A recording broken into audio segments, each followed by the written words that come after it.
आज आमे बनैबा सीजन रो ताजा फ्रेश ग्रीन मटर रो कटलेट। खाइबा को एकदम गर्मा गरम चटपटा सुपर क्रिस्पी एवं सुपर टेस्टी लागिबो। एही कटलेट रो टेस्ट आपनको बिल्कुल डिफरेंट एवं बहुत स्वादिया लागिबो। घरे अचानक गेस्ट आसीबार थिबो तो आपण एहा को फटाफट तैयारी करि परिबे। तेबे चलंतु बनैबा स्टार्ट करिबा आजिरो रेसिपी। प्रथमे गैस ऑन करी मीडियम फ्लेम रे गोटे बासन रे पानी को गरम करिबा। गोटे गिना ताजा फ्रेश मटर को भल भावे सॉफ्ट हेबा पर्यंत 5 रु 7 मिनिट पर्यंत सिझेई नबा। एही कटलेट को बनाया पे आपण ताजा फ्रेश ग्रीन मटर ही व्यवहार करिवे। टेस्ट बहुत बढ़िया आसीबो। एपटे मु आधा गिना रु टिके बेसी हबो चूड़ा को गोटे छणा रे रखी 2-3 थरा भल भाबरे धोई नेछि। तापरे 10 मिनिट पई चूड़ा को नरम किंबा सॉफ्ट हेबा पई छाडी दबा।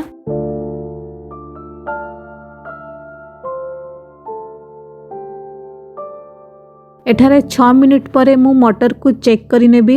आपण एठारे देखि पारुथबे मटर भलो भाबरे सिझी जाईछि किंबा सॉफ्ट होई जाईछि। गैस को बंद कर दबा।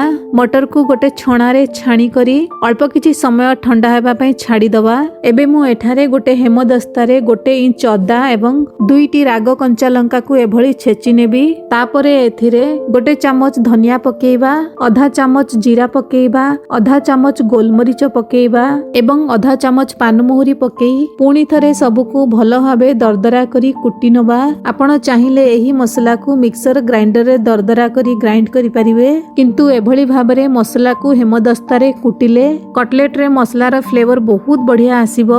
आपण एभली भाबरे मसला को दरदरा करी कुटी नेबे किंबा ग्राइंड करि नेबे। वर्तमान सिजा मटर को गोटे थाली रे काढी नेछि। एबे आमे मटर को एभली भाबरे मैश करि नबा।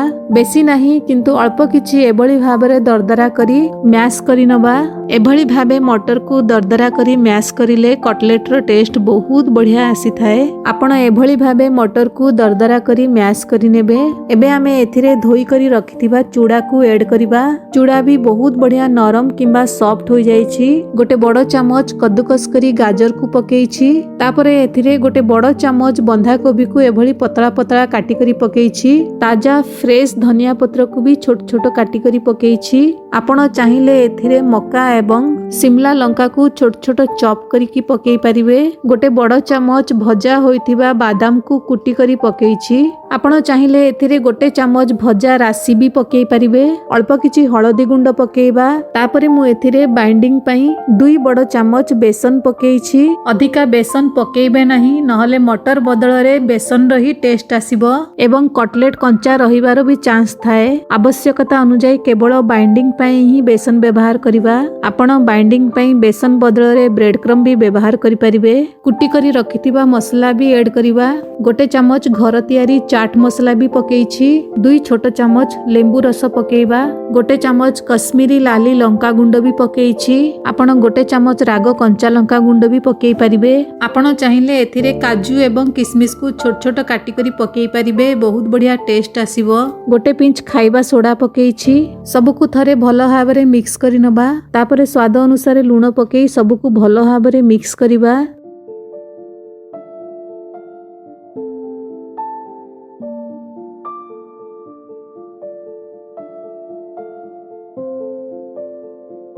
एठारे आपण देखि पारुथबे मु सबको भल भाबे मिक्स करि नेछि।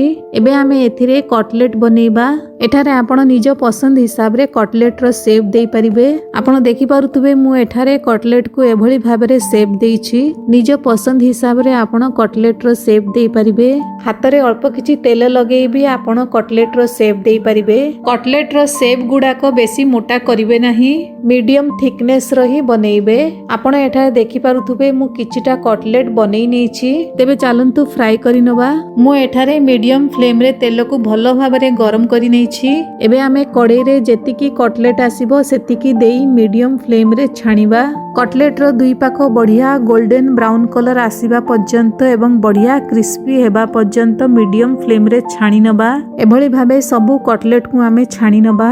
वर्तमान मार्केट रे बहुत परिमाण रे एवं बहुत सस्ता रे ताजा फ्रेश मटर मिलुछि। तेबे निश्चित भाबरे ଥରେ ଏଭଳି ଡିଫରେଣ୍ଟ ଏବଂ ଟେଷ୍ଟି କଟଲେଟ୍ को ट्राई करिवे। एही कटलेट को आपण धनिया पुदीनार चटनी किंबा टमेटो सॉस सहित भी सर्व करि परिवे एवं सिंपल चा सहित भी आपण एहा को एन्जॉय करि परिवे। आशा करूची रेसिपी आपनको पसंद आसीथिबो।